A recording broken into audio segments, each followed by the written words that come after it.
Hello and welcome to the Planner Pals podcast, a podcast hosted by two true Planner Pals. My name is Mark and I go by Mark Your Pages. And I'm Jess or Jashikaran, and in today's episode, we're going to be looking at planner chaos versus planner peace.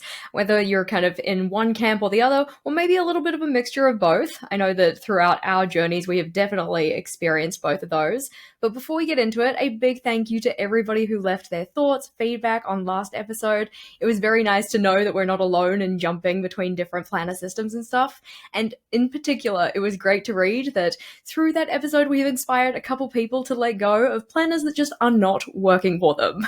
It's really wonderful. It's nice to know that not only are we getting from the community as we always talk about, but I love when people are like, that was really good advice. I did see some of those comments too. They're like, I've been holding on to this all year long, struggling through it. Like you gave me that permission, even though I didn't need it, but it's what I needed to hear to know to move on. And so that was absolutely amazing. So yeah, thank you. Thank you, Planner crew. You all are the best. You know, I liked one in particular being like, I've been holding on to this ugly journal and just slogging through it because I feel like I'm going to waste the pages and I feel like I can get rid of it now. I'm like, yes, down with the ugly planner. Well, today's episode I'm excited for because this is something that so many of us planners struggle with. This look for this thing that does exist. We know this unicorn out there of this planner piece, but so often we live in this space of planner chaos, which isn't necessarily a bad thing. I'll tell you personally, Jess, I kind of like a little bit of planner chaos because it's what excites me the most about this. But today we'll be talking about what's the difference? What is planner peace? What are we looking for? And planner chaos, is it really something bad? Or like I said, is it actually kind of exciting? Yeah, I think that you're very much right on that. Planet chaos does not have to be a bad thing, and it's totally okay to be in a bit of planet chaos. I find that planet chaos is where innovation lives. A lot of the time, this is like the experimental phase where we get to try different things out, figure out what works for us. So I see it very much as like a fundamental, instrumental, essential piece of the planner journey. In terms of planet chaos to you, what does that look like in your planner systems? So planner chaos to me, honestly, because I'm creating a lot of my own pages myself, is just trying to find the right spreads that kind of work for me. I would say early on when I first started, it was just trying to find the right notebook, the right size, the right paper, all of that bit. So as you're going through and you're using like a Leuchtturm 1917 and you're saying, okay, I got this because everyone else is using this. And then you get in, you're like, I'm not loving it though. So let me try this other notebook. Okay, I got an A5. Well, now I want to try square or B5 or predated or not. And you kind of just go through. I love what you said. It's all about that experimentation and the chaos. But I also really like the fact that chaos to me also is just experimenting with different type of materials and trying new things in there with the goal of trying to find just what works. But as we'll talk about in this episode, personally, I think that's kind of boring. But I also really like the idea of just being okay with everything. How about for yourself? Yeah, no, I would very much agree with that. That idea of being able to try out new things and such, whether it be the actual planner itself and the structures and the layouts, or just the materials that we're using with it. In terms of planner chaos, because, you know, everything has two sides here, there is also the not so great side of planner chaos, which is where you don't know where you've stored information, or you don't know if you've stored it in a way that's really going to click with your brain, or maybe it's put down in a way that you're just not really inclined to get back and check in with it or anything like that, which can have some negative effects in terms of overall productivity and organization and feeling like you're on top of your stuff. That one is always the most negative part, I think, of Planet Chaos, is just feeling like I am not in control of the stuff I in theory should or at least want to be in control of, like not knowing when I need to be places, where I need to be, who I need to check in with. If my planner system has a little bit too much chaos, then oftentimes I just fall off on things that I would like to be a little bit more on top of. Yeah, having things in too many places is a big deal. I think about that for myself even now, experimenting with having a pen and an ink journal. And then I have like an ink swatch book that I have. And then I have my bullet journal. And then now, even today, I got to pull out one of my old notebooks that we were talking about, that book Nota from Anto Designs with the metal bindings in there. And I got to pull that out today because I'm going to be coaching field hockey now. And so I use it as my like clipboard information thing. But then even before that, I was like, okay, well, what am I taking with me today? What needs to go inside of here? Oh, wait a second, what am I doing over here? When I started with my day and like picked out a new fountain pen to use for the week, I was like, okay, wait, where do I put the thing? Do I put that over here now? It's like having too much. I love it because it's very exciting. And I think I'm kind of getting to that more focused planner piece of saying, okay, this journal is for this, and here's where it lives in my studio. This lives over here, and this is what this is for. And I think that even the placement, we talked about like trying to find the right tools and planners that work for us. But I think even having like chaos in your space also is something that can happen because you're storing things away in different places. So I didn't really think about it before we even started talking about this, but I think planner piece can also just be like your space where you do your planning is a peaceful space as well. No, I would agree with that. I think that anytime I set up my journal for the next month or cycle or whatever, I definitely get some planner chaos going in my kind of work area. Offcuts and tape pieces and XYZ bit of supply that is just scattered amongst the space. And then, of course, I'm like, nope, I'm overwhelmed now. I'm gonna make that a future me problem to clean up, and then the planner chaos continues. And you get back to my desk the next day and like, okay, yep, we actually need to tidy things up before we can do anything. That idea of what messy space, messy mind kind of a thing, that is something I definitely fall victim to. But I liked your point about thinking about what you need to collect together before you go out somewhere. I think that travel with journal and planner supplies is a really good indicator of whether we are in planner peace or planner chaos. Like planner chaos, I'm like, cool, so I need to take this journal, but also this journal, but that notebook, but also that planner and these pens, but those ones for this one. And then I need at least like, 6 rolls of tape or something like that because I've made a system that maybe is a little bit too complex. Thankfully, I'm not really there at the moment. I think I'm edging towards planner piece, but what is planner piece for you?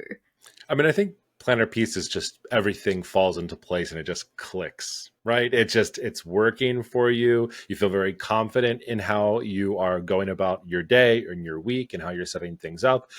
What we are just talking about, you know where your things are and where those things go, and there's no extra second guessing towards that. It's not that you're also moving beyond the experimentation. I think that as creative people, we're always experimenting and trying new things. But I think it's also just the call it planner maturity in a way where you say, okay, I have this notebook. This is for my bullet journaling for work. I have this notebook. This is for my daily home task that I have to do. And you're not still trying to exactly figure out how you're going to do that. And I think that it just starts to feel much more natural for you and how you go about your day to day. I will also say planner piece for some people, and what I thought it was also just that journal that just works for you. You're not second guessing and thinking about the next journal that you don't even know that you need just yet because you really love your function, your method, and what's happening right now. How about for you? Yeah, I think that that's a good point. That one thing that's gonna, change the game for you, and it's gonna be the be all and end all of your system and stuff. And I think that when I first got started, that was what I expected Planner Piece to be. It was gonna be finding that perfect system, that one perfect tool that was going to do all of the stuff.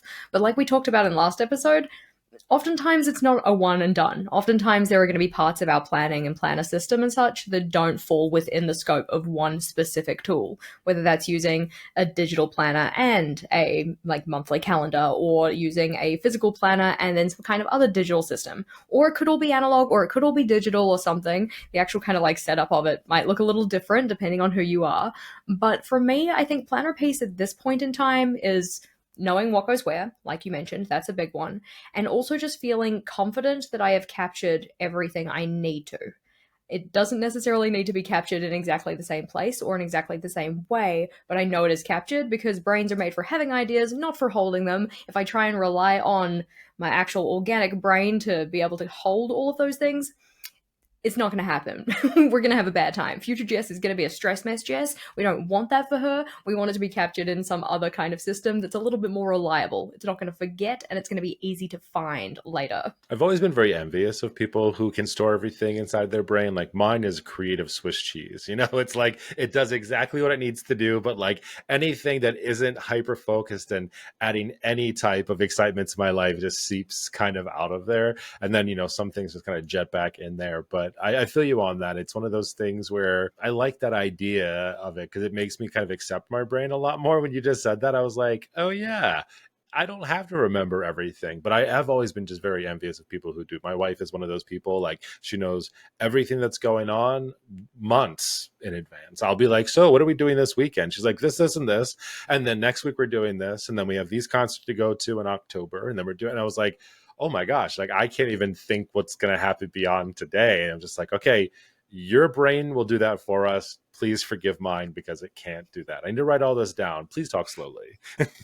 Yeah, please let me like put this into some other system that's just gonna, remember it for me. And I think that there is I'm very envious of people who can remember that far in advance, but I'm also just like, how? Why? Like people who don't use calendars, I'm just like, how are you functioning in the world? Like I'm very impressed. Please do tell me more. But I think that I just feel personally more at peace when I know that that information is captured somewhere else. I probably could force myself to remember that kind of stuff, but I like to free up mental space to do other things, like remembering song lyrics and other pointless things that I don't really need in the day to day, but they still sneak in there somehow. Yeah. So what Jess and I did was we put together a little bit of like a prompt slash survey. It's like a 17 magazine, like who is your celebrity crush? But this little survey is going to help you figure out exactly where you are. Are you in planner peace or are you in planner chaos? And we have to put this out here. Neither is wrong. And in case you're not sure where you fall, we're going to go through 3 questions. And you got to think about these, and then you're going to tell us where you are. So just let's start with the very first question to figure out if you are in planner peace or if you're in planner chaos. Alrighty, so the first question is all about stress from your system, and hopefully your system doesn't stress you out too much. But the main question is, does it stress you out? Like, are you stressed about your planner system? And if you are stressed about it, there's probably an indication that maybe you're in a bit more planner chaos than you are planner pace. I personally find at the moment that I have a minimal amount of stress. And that's the thing, you don't have to be one or the other. This is a spectrum. You can fall anywhere along this kind of like road of stress. I find that at the moment, I'm kind of like an 8 out of 10 in terms of like the peace to stress scale. Like if 1 is stress and 10 is like absolute peace, I'm at an 8. What do you reckon? I think for myself right now, I'm probably at like a 6. And the reason I say that is I still kind of get caught up on my desk with too much. So I have my bullet journal open all the time while I'm working. And a lot of the times I have it open and then I'm like working over top of it. And I think it's that planner chaos, but also just like the space chaos a little bit, where the other day, actually, my bullet journal, I was like, I don't know why it sounds weird, but my palms were sweating while I was working the other day, and I was working, and then I like moved my hand away, and I looked back, and my ink on my page had like smeared, and I was like, well, but why is that happening? It was because like my planner was like kind of like right in front of me while I was working and typing, so it was almost like a wrist rest for my typing. But I was like, well, that needed to move over, but I was kind of working on top of it, and I think I also had like some other like pens and stuff out, and I probably had gotten some new inks or stationery. It was on the desk too. So like there are times where like, yes, the bullet journal planner itself is working for me, but kind of what we talked about is like the space was stressing me out. I feel it in my body. And I sometimes I'm just like, Mark, stop. Like, let's clean this up and let's clear the mind and get in there. So like the notebooks and things that I'm using also, I would say, I mean, why I'm at a 6 is because I am kind of doing that thing right now where I'm in between specialty notebooks. Bullet journal, good, it's fine. I just finished my fountain pen swatch little notebook, and so now I have to set up another one. And because of that, I have extra notebooks out as I'm experimenting a little bit to see like what's going to work out. And then the other day I was like, oh, okay, Mark, don't forget you like to jot down your pen and ink combinations. I'm like, crap, which journal am I putting that in right now, and where is it? So I still have some cleaning to do. I can only use the excuse of like, it's my new space and everything's in a new space in my new office, but it's been a few months now. It's just chaos. I do also like the point though that there can be one part of your planning system that you're, at a 6 with, and other parts that you're at an 8 with, or another part that you're at a 1 with, or wherever else. I think that for me, if I take like the kind of overall overarching kind of number, it's an 8. But if I think about it in terms of specific parts, I think my bullet journal currently is at like a 9. And I think that the other main places that I organize information, digital calendar, that one's probably Similarly, at a 9, I'm pretty happy with that. Thinking about my second brain, though, that one being a digital space, parts of that, because it's a big one, parts of that are like at a 9, 10, and I'm really happy with. And other parts of that, I'm like, yeah, you're at a 2. Like, we need to shape up, buddy. But because that's only a small part of my overall system, holistically, we're at an 8. Yeah, something else I've been doing recently, I was just telling my wife about this. I've been trying to help myself out with my brain, right? So officially diagnosed with ADHD, no longer pretty sure. I know it's there. So I've been trying to put more methods in place, especially with like having to leave on time and like do certain things, where I've been putting it in my calendar, usually 30 minutes before I have to be to a place. So if I have to pick my daughter up from practice at 4:15, I will set a calendar invite for 3:15 just to like give myself the mental time to like get going and still be there on time. The problem is I haven't perfected it yet because now I'm forgetting whether or not I need to be there at the time that I'm starting the event or if it's afterwards. So one thing I've been doing is I've been putting it in there and then in parentheses pick up at 4:30, but I haven't perfected that because it's kind of new now. And so it's one of those things too from a digital aspect where it is still chaotic. It's at like a 4 for me, honestly. It's like it's getting there. The things are still in my bullet journal, but I'm trying to incorporate these other things to like help me out a little bit more to do that. But I'm still working out the kinks. So I'll still consider that chaos because I'm still like texting her midday, like, wait a second. So I did put this in my calendar, but like I forget if I said I had to be there at 4:15 or I set it for 4:15 to be there by 4:30 or whatever the time difference is. Got to work on that one. For the longest time for my digital calendars, I have always had a color coding system for one, but one color is specifically dedicated to travel because otherwise, if I don't put travel on my calendar, I will just forget the fact that I actually have to get from like one physical space to another, and that does actually take time. So my default for any kind of travel block is like 30 minutes. Oftentimes it'll only take 10 or whatever, but I've got it scheduled in there that the event starts at 4, so the travel block starts at 3:30, so you have to make sure that you're like ready to go, even if it's not going to take the full half hour. Yeah, so if you're any of those spaces on the spectrum, you can kind of gauge yourself from feeling very stressed out by your system, regardless if it's just one piece or multiple pieces. We'll put that at a 1. And then if you're just feeling really good about all of your different systems working together, is like a 10. So like scale yourself inside of there. I personally think that you're in like a 6 and a 7. Like you said, you're definitely planner piece leaning, I guess. It's like the moon phases over here. You're a waning planner piece or you're a I don't You're even a know. waning planet phase is the perfect way to describe that. I love it.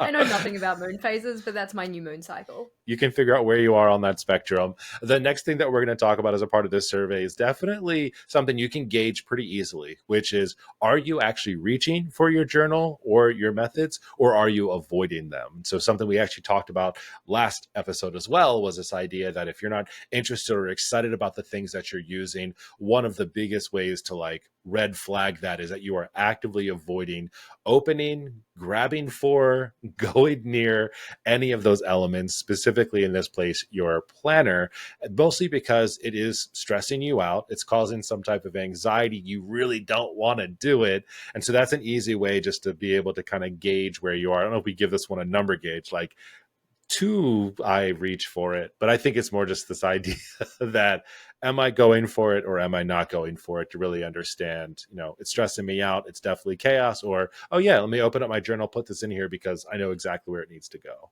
I guess you could kind of gauge this in terms of like the consistency of use. And consistency, remember, does not mean every single day because some parts of our planning system do not need to be touched every single day. I don't need to go and look over my swatch book every single day. I only need it when I need to select my next pen, type of a thing. So in terms of whatever frequency of use you have given to your planner or whatever is kind of like ideal for you, are you meeting that schedule for yourself? Are you checking in with it daily if it's a daily kind of touch? Are you checking in with it weekly if it's one that you need to do weekly setups in or anything like that? I find that for most of mine at the moment, I'm pretty good with checking in with them, except for the one that's in chaos, because that's the one that's stressing me out. Because, yeah, I haven't figured out the system perfectly yet, and that's kind of what's keeping me from getting in there more consistently, I guess. The bullet journal, though, or whatever it's called nowadays, big shrug, that one I do still pick up every day. But then again, I call that my everyday journal, so I would hope that I was touching it every day. I think for myself, when it comes to this one, I'm definitely more in that planner piece space. I use my bullet journal every single day. Well, mostly Monday through Friday and weekends, unless I'm planning for the upcoming week. And I loved what you said there. Consistency does not always mean every single day. And that's a really good point. I mean, at least in my case, I consistently use my bullet journal for work Monday through Friday. I'm not really working or doing a lot in it over the weekend. I'm still consistent.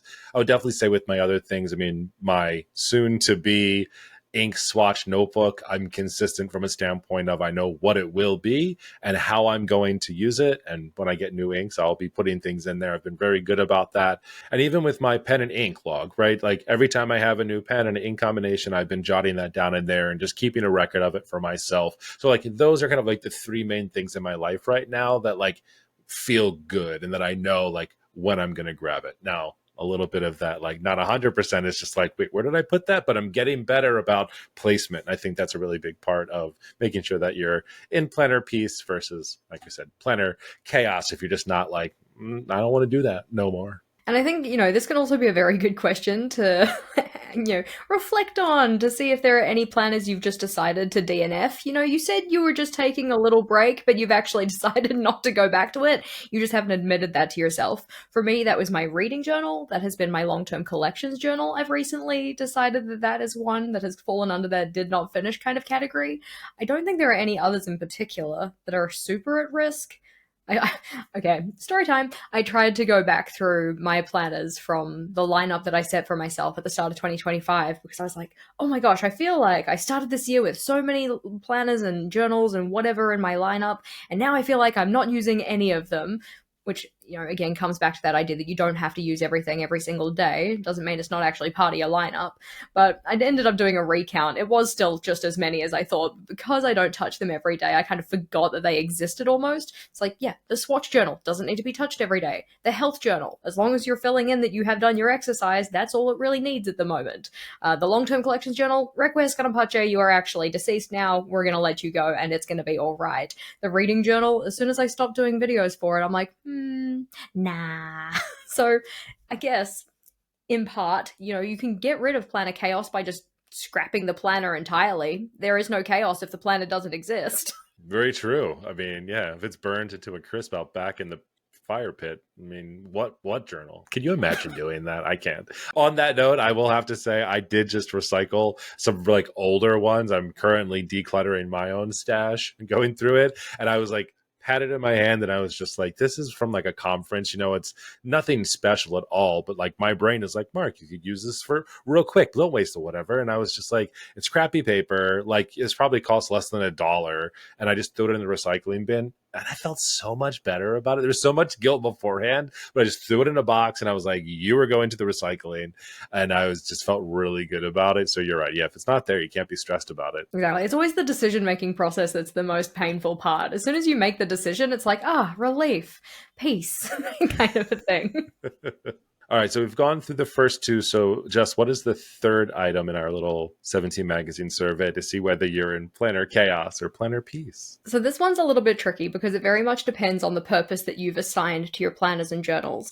But do you feel that the purpose has been fulfilled? Has the system that you have developed or that you're trying to use, is it actually doing what you want it to do for you?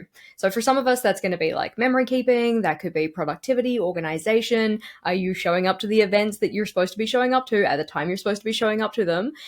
Being able to kind of see in your kind of real world experience outside of your planners, is the stuff that I'm hoping to get out of these actually happening? For me, in terms of my regular everyday journal or whatnot, that's all about getting tasks done. So it's like, am I getting my tasks done? Sure, I'm writing them down, but am I actually following through and doing them? Because if I'm not, then it means that that system isn't working anymore. If it's in terms of events and appointments, am I showing up to the places I need to be at the times I'm supposed to be there?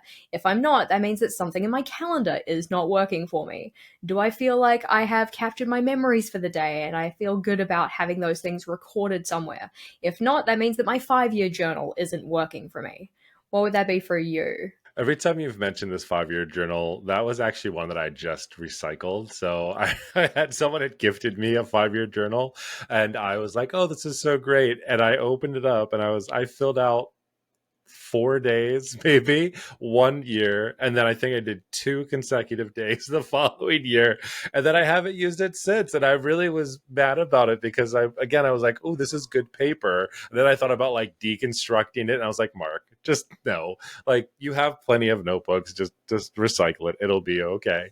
I think for myself, I've really come to a spot where I really do, enjoy the pieces that I'm using. And for the most part, and I think a lot of it is me almost getting there. So writing things down, and I know you have I actually talked about this recently. We had a previous episode where we talked about like you don't like repetition as a way to work. And I'm all about repetition, where I'm like, write it in the journal, write it in the calendar, write it over here, write it over there, tell somebody, have someone call you, set an alarm for it. Like I'm all about making sure that I'm getting to where I need to be to make that happen.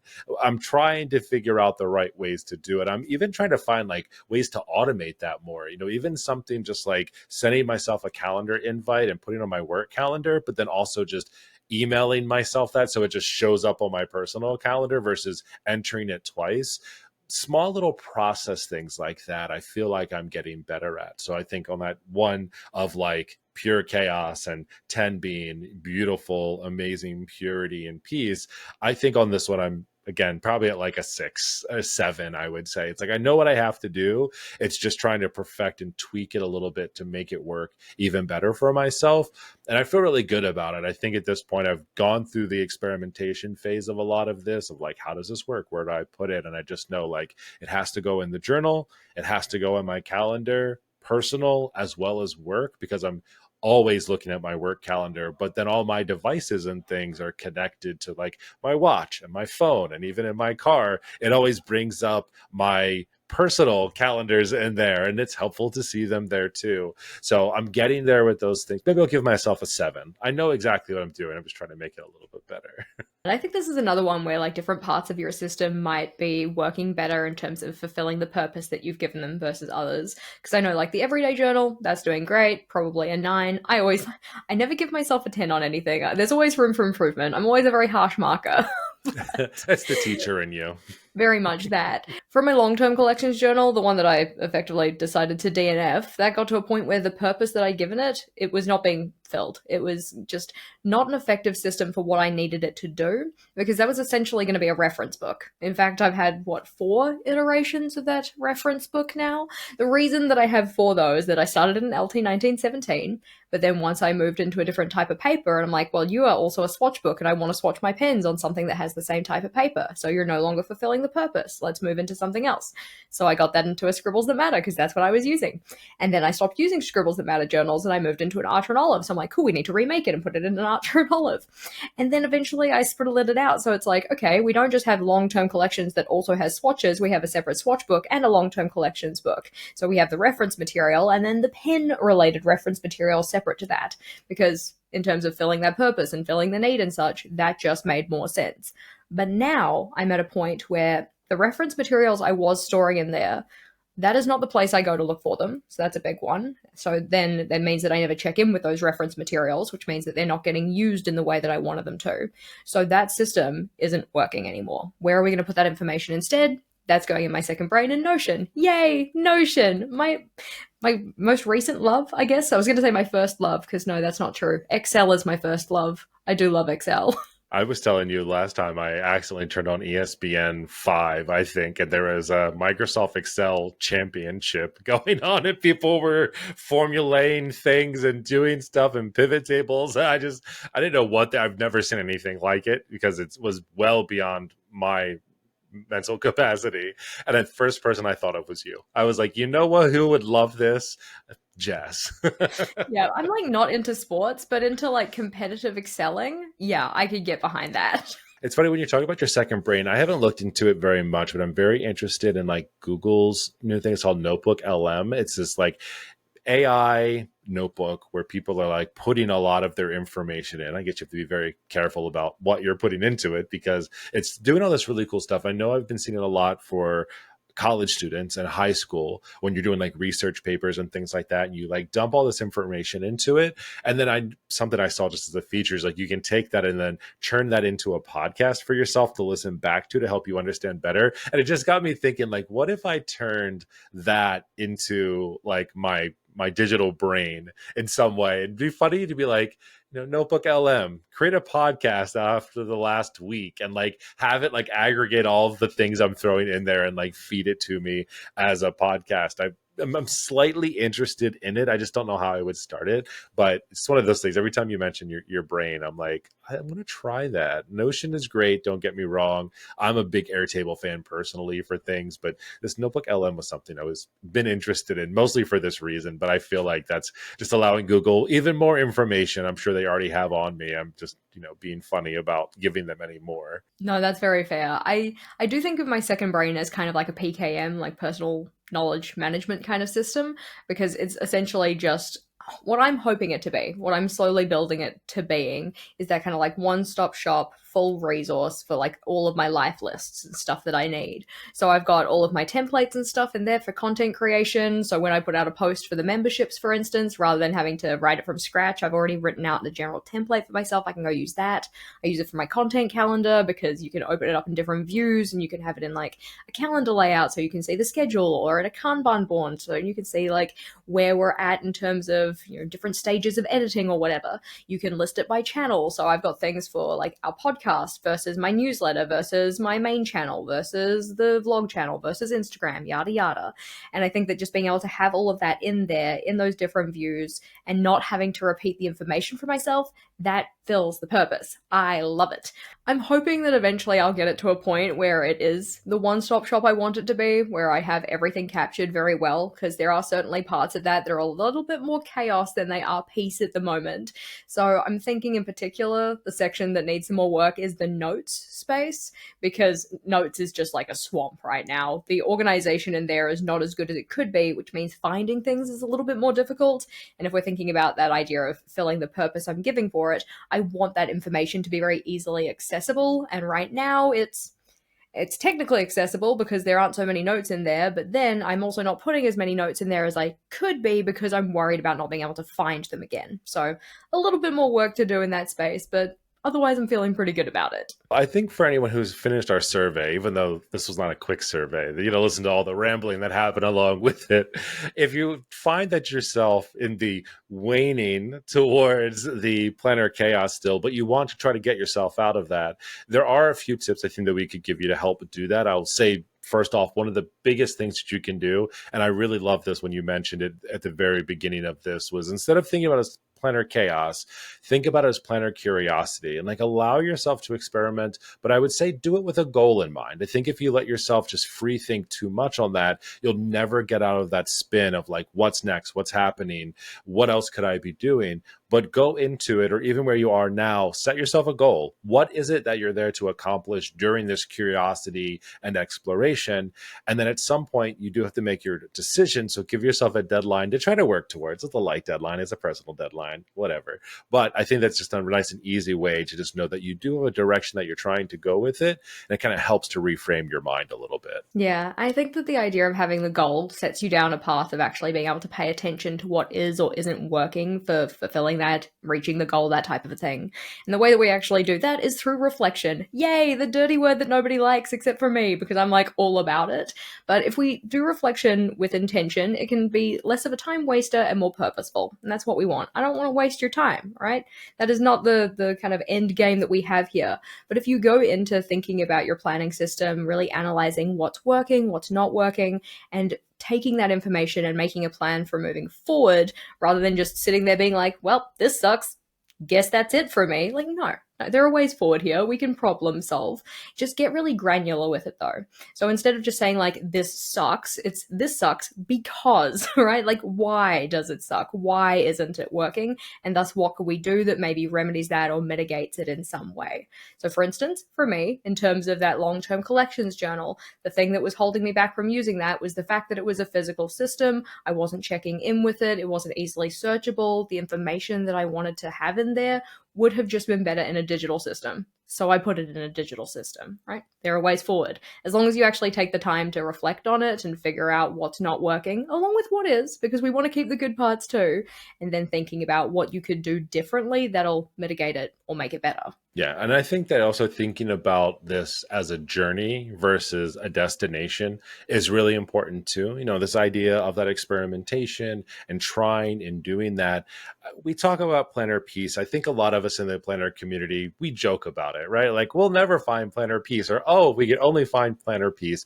But I honestly feel like you don't know when you make it there just yet, because like you said, you're never going to give yourself a 10 rating on this scale, which would mean that you have hit euphoria of planner peace. Like, you don't need to change anything. There's always opportunity. So I think that if you just understand that and realize that and say, okay, I'm going to work towards making this system better for myself so that I enjoy it, I'm using it, I know where the things are going to go, but I know that if it doesn't work out, that I could be flexible on what might need to happen next or what might need to change, and more of the tweaking. Like, I personally wish I was tweaking at the 8 and 9 scale for myself versus tweaking down at the 6, 7 space, because I feel like it still feels a little chaotic, and I'd rather just be like slightly fine tuning as things change. But I know for myself that, like, I have something that I'm working towards. I'll probably change my mind later on down the road. I know me, but at least I know that I'm aiming towards making just kind of my day to day a lot better, or again, week to week, or however you're experiencing your journals and your planners and your overall space. And that makes me feel okay. And I know that it's like obtainable as well versus this perfect nirvana of planner peace. And I think that, in aiming for a planner piece or kind of tending towards it, maybe that's not the end goal that we actually want as well. You mentioned it very much at the start, and it's something that I very much vibe with. The idea of planner piece just sounds freaking boring. Like, if you get to a point where nothing's evolving and nothing's changing anymore, things will start to feel stale. I've found that that's very much been the kind of thing that has held me back from using the same types of layouts time and time again. It's like, oh, look, she's setting up another weekly dashboard that's exactly the same as the last weekly dashboard. And that was something I very much valued with the way I approached my planner system when I first got into bullet journaling and such. Every week was different, until such a point where it's like, okay, I feel like I'm running out of ideas and I just need something that's going to help me organize my life a little bit better.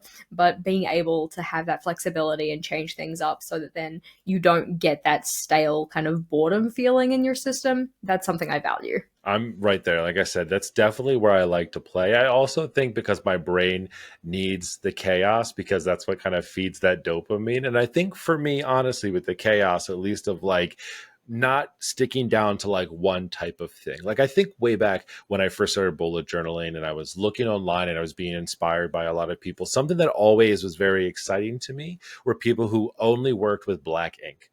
And they would create beautiful art, and they would create beautiful layouts and spreads and all these different things. And they would only ever use a black pen. And in my earliest bullet journals, I did exactly that. I only used a black pen. This is also before I discovered fountain pens and my love for ink and all of those things, right? But like, this idea that I was like, oh, that is it. Finding a notebook that you really like and one pen that you really like, and that's all that you need. But the exciting part for me of planning, especially now, is finding cool stamps that I find to be really cool, or stickers that are really neat to work with, or distress oxide and using those with stencils in your notebook, right? The problem that I have is that I collect all of that and then I have a stationery store, in my office, which is great.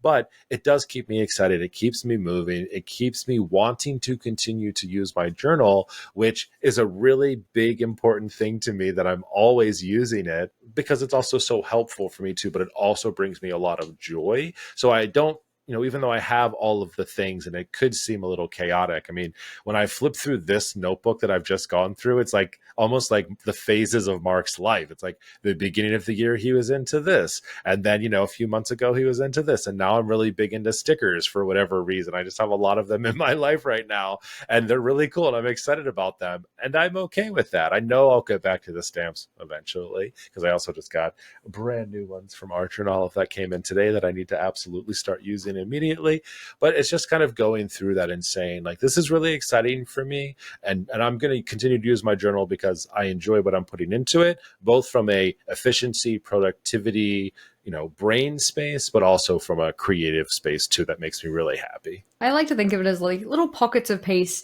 along our planner journeys, kind of thing. And I think that given the fact that life is always changing, we are always changing, and thus our planner system realistically should change with us, trying to think about planner peace as this one final destination, like that is not final destination like a log through your window type final destination. I haven't even seen the movies. I can't even make the references It's a good reference. because that feels a bit final. But yeah, we don't want planner peace, I guess, to be that final thing that we reach towards and we get there and then that's it forever, right? We're thinking like, the good place from the good place or something. Things get boring, things get stale, and then eventually when life changes, if we think of it as, no, that is my planner piece, that is the final part, that is where I'm supposed to be forever, you're going to get to a point where it just feels like planner chaos anyways, because you're trying to like jam it into a life that doesn't fit it anymore. We don't want that. We want things to be changing and evolving and such as we change and evolve, so that then they can serve us as well as they possibly can. I love your use of the good place as an example there because, right, is this a spoiler? I feel like it's been out for a while. Like, you've seen the ending, right? Just want to make sure we're all there.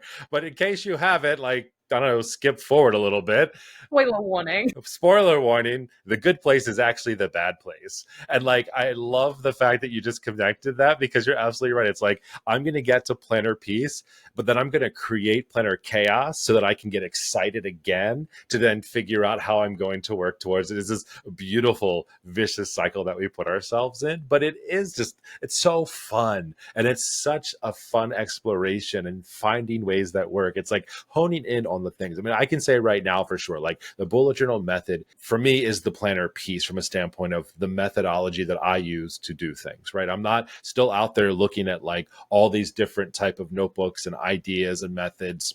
That is my way to move forward. So like, from that standpoint, I can say I've found that I experimented, I tried. This is the one thing that has stuck with me the most and that I will continue to use. And then my evolution of the method itself is kind of my visual expression inside of my DIY notebook. Like we said, it's, you don't know what to call it nowadays, because some people will call what we do not bullet journaling and some people will, but this idea of like how I choose to then express kind of my excitement in there, utilizing that method underneath, is really good. I think where I start to pull out some of that chaotic stuff is the stuff that is outside of that zone, where it's not a bullet journal method and utilizing that for something. It's this free flowing idea. Oh, a gaming journal inside of a pocket notebook, good idea. Oh, but I also have this ring binder that I can take things out of and replace them with. That's exciting too. Crap, I have 2 gaming journals. Which one am I using now? I don't know. Throw them both away and use something different. That's kind of the space where I'm just like, I could do so much better. And honestly, a lot of these episodes are like therapy for me, because it does make me take a step back and really think about it, because I don't know that I've actually ever given myself a goal from a planner perspective to say like, I want to get to this place, because it's just, I have a bullet journal that always has worked, but like all the other things for me though, I'm just so scatterbrained where I'm like, oh, gaming journal, try this over here, and then forget about it forever. Or like, oh, new ink swatch journal, what kind of paper, what notebook am I using? But like, not actually moving forward and saying, here are the things that I want to accomplish with this journal. So I'm going to take that back for myself even and reflect on this, and we'll check back in later on to see if I've come close to the good place. I do love the idea of the cyclic nature of it, though. It's like, yeah, we start in the chaos, figuring things out. We find something that works. Eventually, it doesn't work anymore, or it gets boring or whatnot, and we go back to the chaos as we try something new. But I think that that cycle has a lot of value in it. And I think that by going through it time and time again, you kind of just get to a point where you're not really aiming for one or the other. You're just, I'm a planner experimenter now. Like, I'm going to come at this with a lens of science or whatever. I'm going to figure out what works for me and then keep on trialing until I find things that are like perfect for the moment. And then when the moment changes, we move on to something else. And that's okay. I would love to know though, Planner Pals, what do you think? Are you in planner peace or planner chaos right now? Is there certain parts of your system that are kind of leaning towards one or the other? Or is everything very 50-50 balanced? Let us know either in the comments here on YouTube, or you can let us know at plannerpalspodcast@gmail.com if you want to email us, or you can let us know on Instagram at plannerpalspodcast. I'm so excited to hear from you all because I feel like I said we are all searching for it in theory, but I don't know that we actually want to get there because it's not super exciting. But I think this is a great little dovetail into our next episode where we're going to talk about the evolution of our planning styles and how we started and how we've kind of migrated and evolved over time to get to the point where we are now, which I personally am still trying to find myself, I feel like, in this beautiful space, but I definitely started in a much different place when I first got started. So it's going to be a fantastic episode. And I'm really looking forward to hearing about yours too, Jess, because I remember like finding little, not even little, you were doing fantastic when I first discovered you on the internet.